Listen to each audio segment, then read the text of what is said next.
Mayuresh, looking at IndusInd Bank morning firstly and the jump up on the stock right now, seems like the markets are liking Rajiv Anand at the helm now at the bank.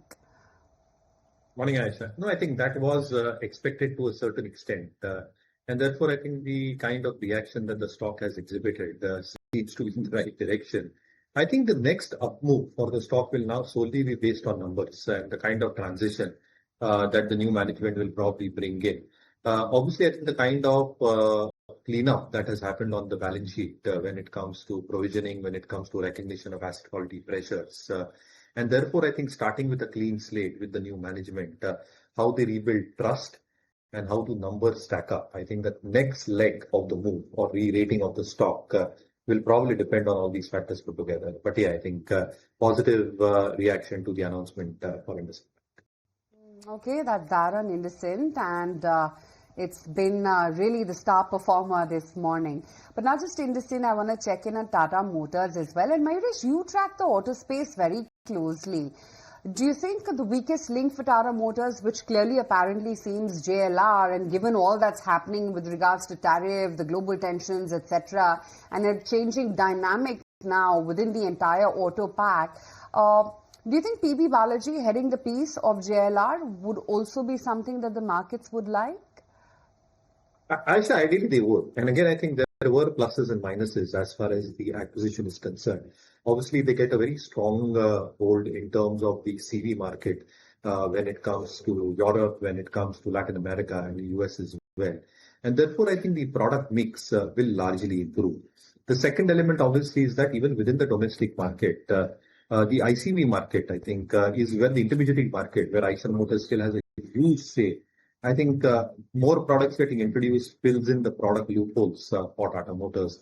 Acquisition itself, it is reasonable. Yes, it's a large acquisition, no two ways about it.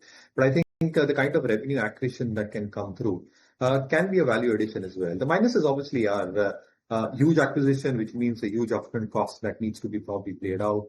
How the CV cycle will evolve, specifically in terms of all the tariff impositions that have now probably happened, is something which will obviously play on numbers and reported volumes. And therefore, these pluses and minuses will keep the stock in check. Obviously, with Mr. Balaji coming in, I think that is something that the state will take with both hands. But somewhere, I think the uncertainty related to all these factors, where the positioning of the market is right now, makes me believe that the stock might be consolidating for a long time.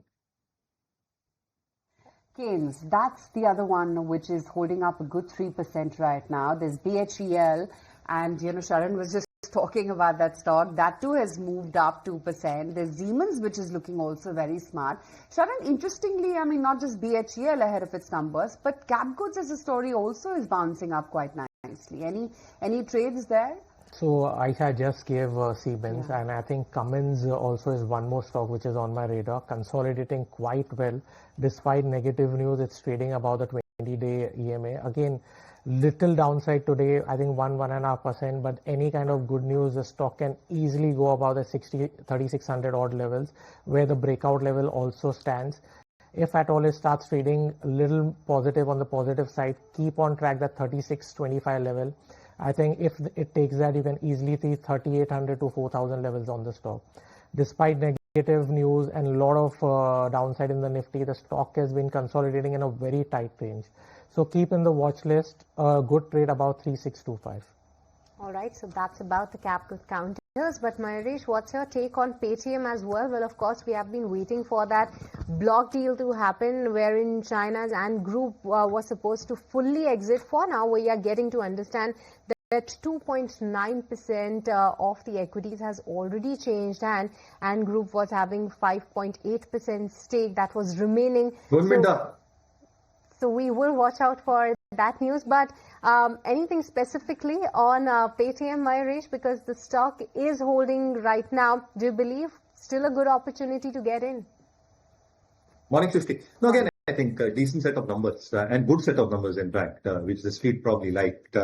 Obviously, I think the supply which has come through, I think that has probably got gestated as we see on the screen, if the block has probably happened. And therefore, I think the next move will largely depend on how they will replicate last quarter's numbers. If they are able to build on the solid gains that they've probably achieved in the quarter gone by, I think the street will probably re-rate this counter. To a certain extent, I think the counter has got re-rated. There has been a strong move over the last 3 to 6 months. And therefore, I think the market will now look out for the next quarter's numbers in terms of the next move and the next re-rating for the stock. So again, I think fingers crossed that if they're able to replicate the performance, I think new age businesses like Paytm and the replication of that on core numbers will probably do the trick. But till that point of time, my own sense is that that a large part of the move has happened for Paytm as we speak. Keynes, there's been an MOU with the Tamil Nadu government to establish manufacturing units. It's a sizable investment.